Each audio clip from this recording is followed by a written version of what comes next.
have a 1999 Ford Explorer, and there are many times that I can crank the engine over and the engine will be spinning, but it won't start until I slightly pull the ignition switch back just a hair, and then it'll start running.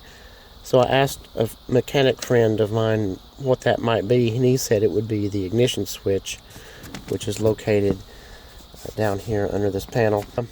I'm going to show you how to change out the ignition switch, and I just bought one from O'Reilly's, about $18, and so I guess we'll get started. First, I'll disconnect the negative battery post on the battery.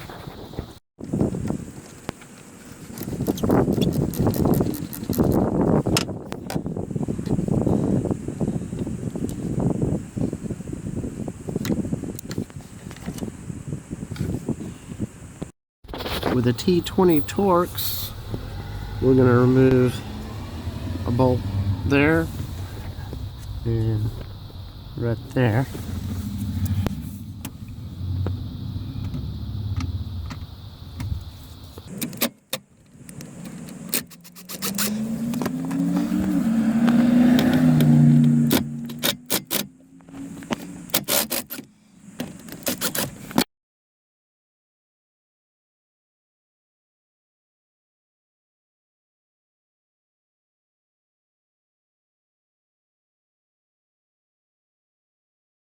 Once you get the screws out of it, this just comes down, and then what you want to do is go ahead and pry this part loose. Looks like it's attached at the top, so there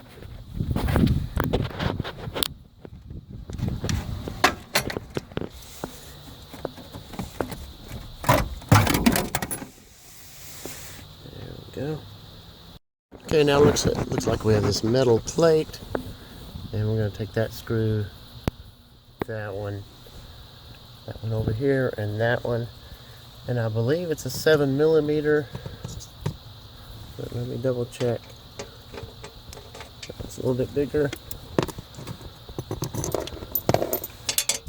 It's an 8mm or a 5/16.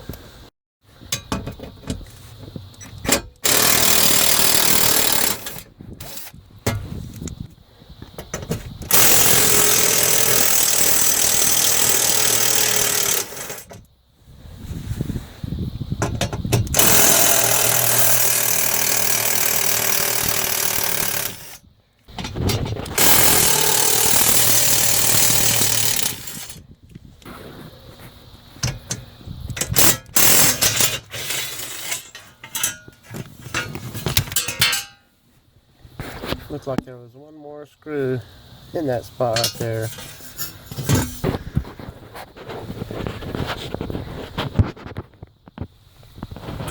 Right here is the ignition switch, so what we're going to do is remove this cover here, which I think is just a protective cover.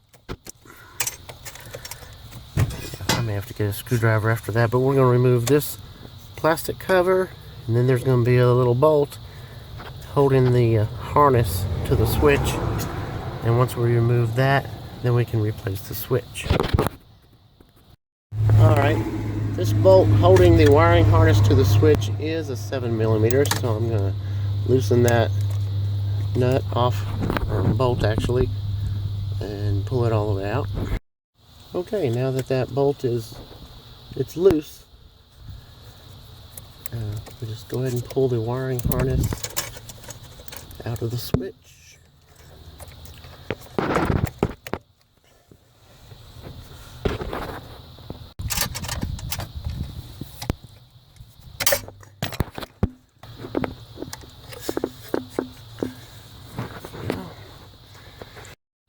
Okay, so it's going to take a T27 Torx bit to get this switch off. There's one of these bolts on the top and bottom end right there. And of course right here where I'm taking this one loose. There's two of them. So once we get these released, the switch should drop right out.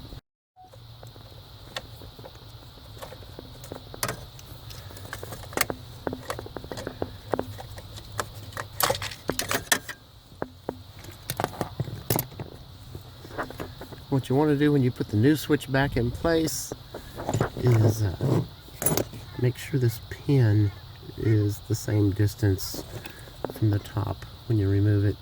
That way your adjustment will be good on it. Okay, we're going back up with a new switch, and of course I need two hands to do this, so I'm just kind of showing you. I'm about to start this bolt. Make sure it's flush against that flat part up there, and the pin has gone in that slot. And if you do those two things, you shouldn't have any problems. Okay, those two bolts are tightened down, and don't go crazy trying to torque those bolts down. Get them snug. Use a small wrench, but don't break it. Don't crack the plastic on this thing. Next thing we're going to do is go ahead and put the wiring harness back in. You'll feel it kind of click in. Then you can start tightening that bolt down, and then you can start putting the covers back on. As you crank the bolt in, and again, don't over tighten, you'll feel that the wiring harness is sinking in towards it, and you can even push on it every now and then. Make sure it's going in good. And towards the end, this will get hard to turn, and that's when you stop. You don't over tighten it, because once again, this is plastic and we don't want to break it. See right there, it stopped.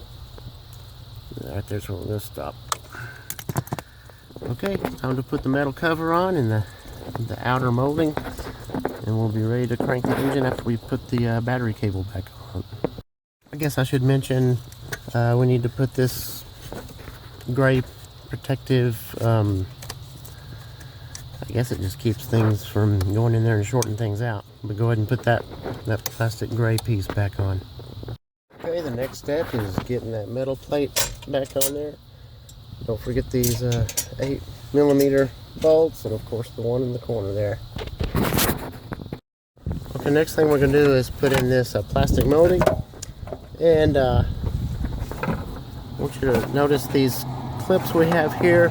They're going to go line them up with that hole there.